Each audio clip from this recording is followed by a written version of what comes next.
Hey guys, my name is Matthew, and these are my 21 classic controversial banned books to read in 2021. Here we go.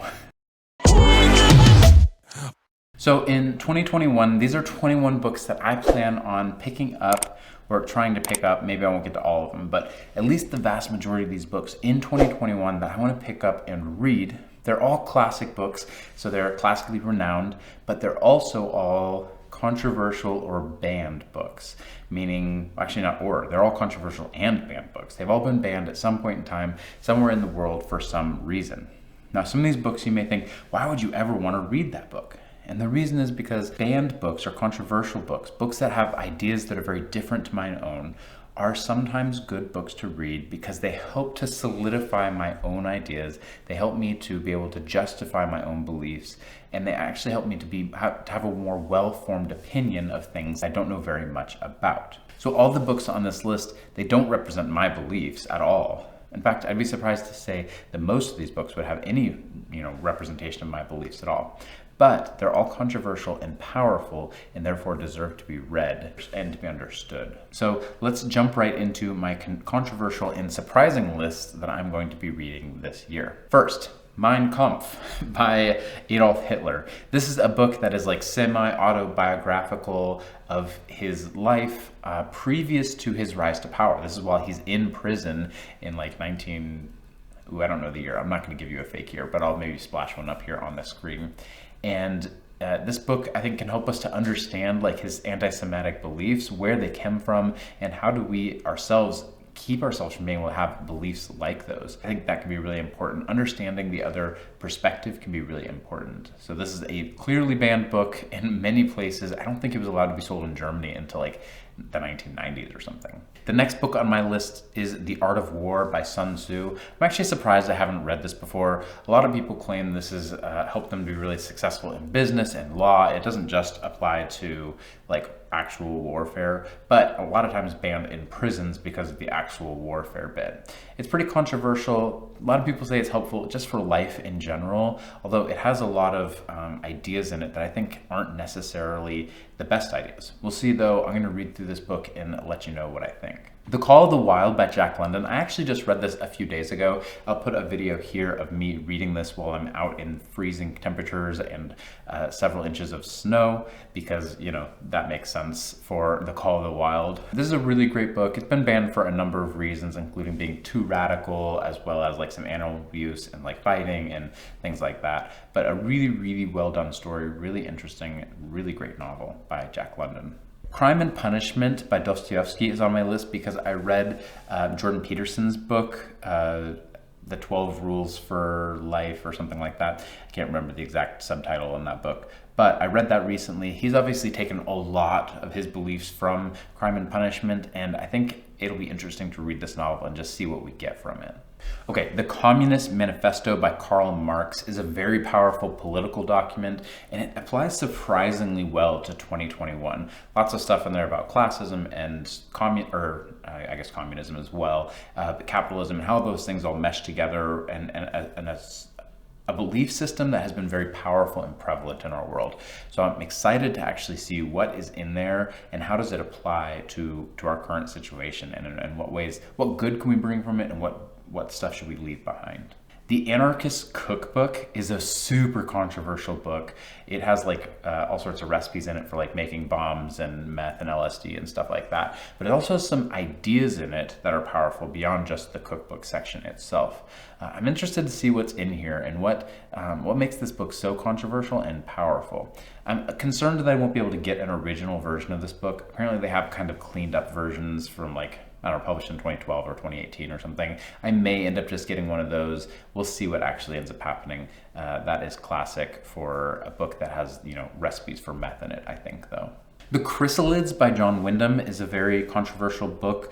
It's dystopian in nature, which I really like dystopias. I have several of those on the list. I'm excited to get to those because I enjoy a good novel that's dystopian and allows you to think, but also enjoy the story at the same time. So this is a book I'm really excited to get into. Things Fall Apart by Achebe is a classic African novel. I think so often we tend to either read from like Western thought or Eastern thought and seclude that kind of African thought as well, which has some distinctions and some differentiations in it.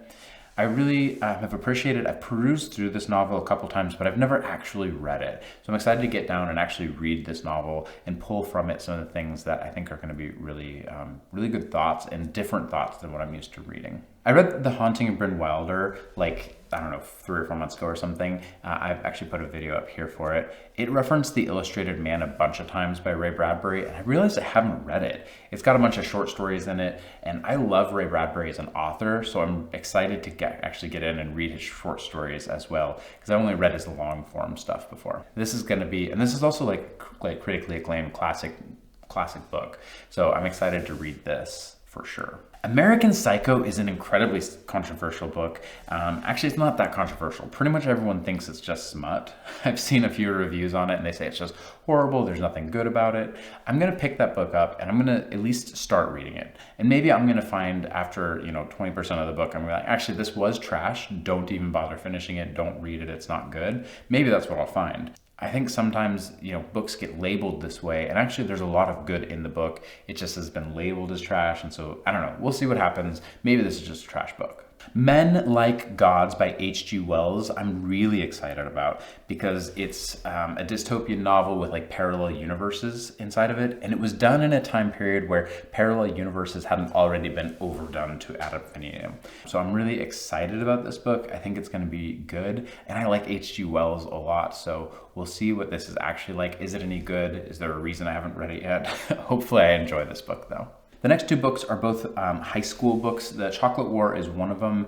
This one is, it feels to me, based on the description, maybe like Lord of the Flies-esque, like very mob mentality, human nature, that kind of thing. We'll dig into it and find out a bit more about it for sure. The next one is The Absolutely True Diary of a part-time Indian, where a Native American boy goes to a local all-white high school, and obviously there's some controversy and some clashing that goes on there.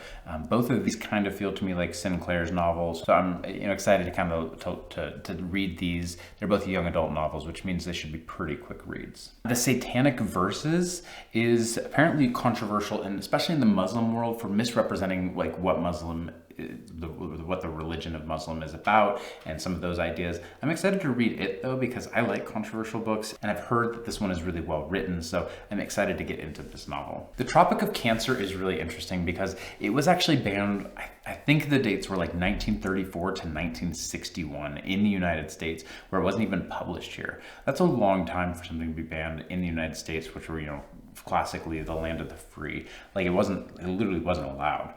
So I'm really interested to find out what made this book so controversial that was banned for so long. This is a very influential book in modern literature, so I'm excited for that. Brave New World by Aldous Huxley is actually a book I've read before. I read it when I was in high school and I actually read it back to back with 1984 and then Brave New World. I focused in on 1984 a lot and got a lot out of it, and I think I missed some good stuff in Brave New World. So I'm going to reread Brave New World this year. I think it has some stuff that is going to be really powerful for our current situation in 2021. There's some good stuff in there, and I'm excited to actually get in, read that book again, and find out what is it that makes it such a powerful book. Catcher in the Rye is classically, critically acclaimed. I have several people who say this is their favorite all-time book of all time, so definitely need to read it. I'm actually a little embarrassed that I have not read in its entirety The Catcher in the Rye before. That is a failing on my part. This year we're gonna fix it. Green Eggs and Ham is a really surprising choice for this list. I didn't even know it was a controversial book. It's been banned in China several times for quote unquote early Marxist ideas. I'm gonna read it again this year, but with, without the lens of children's book on it, but with a lens of early Marxist ideas on it, and see what I can find. So that will be interesting. Arabian Nights goes on this list. It is currently banned in many Arab countries. This is a collection of short stories that have been written over like a long period of time by like a ton of different artists, authors. And so, these are supposed to be short stories. We'll see how controversial they really are, or if I can figure out what's controversial about them. I'm excited to again, read from a different culture some of these ideas. A Clockwork Orange. I haven't read the book or seen the movie before. I know this is dystopian, and I know this is a little bit perverse or a little bit like psychologically, I don't know, how do you describe that? I don't know. I've heard that this is just very deranged, maybe. No, neither one of those words is the word I'm looking for, but close enough. Something between perverse and deranged is A Clockwork Orange. And so I'm not excited about this novel, except that I do like dystopian novels. And A Clockwork Orange has been really obviously influential as well. So we'll see what happens in this book and what I think of it. Last and certainly not least is China Dream, which is the most recently written book on this list. It was written in 2018, so it maybe doesn't quite qualify as a classic, but it's certainly controversial and currently banned in China. This book follows like a government official in China, and he's like implanting like propaganda into people's heads instead of their dreams. It's like Inception meets Chinese propaganda. I'm excited to read this novel. Apparently it's really well written, and I do like controversial stuff. So this is my list, my 21 controversial banned classic books to read in 2021. Let me know, which of these books have you read before? Which are your favorites off this list? And let me know what you're planning on reading in 2021. Are there any classic books, any controversial books that you feel like, actually it's time, I need to read them this year? If so, let me know what your list is in the comments below. Thank you guys so much for watching. If you enjoyed this content, do feel free to like and subscribe. And if you're thinking about buying any of these books, use one of the Amazon affiliate links in the description. That really helps out our channel, but it doesn't cost you any extra. Thank you again so much for watching, guys. And as always, stay safe out there.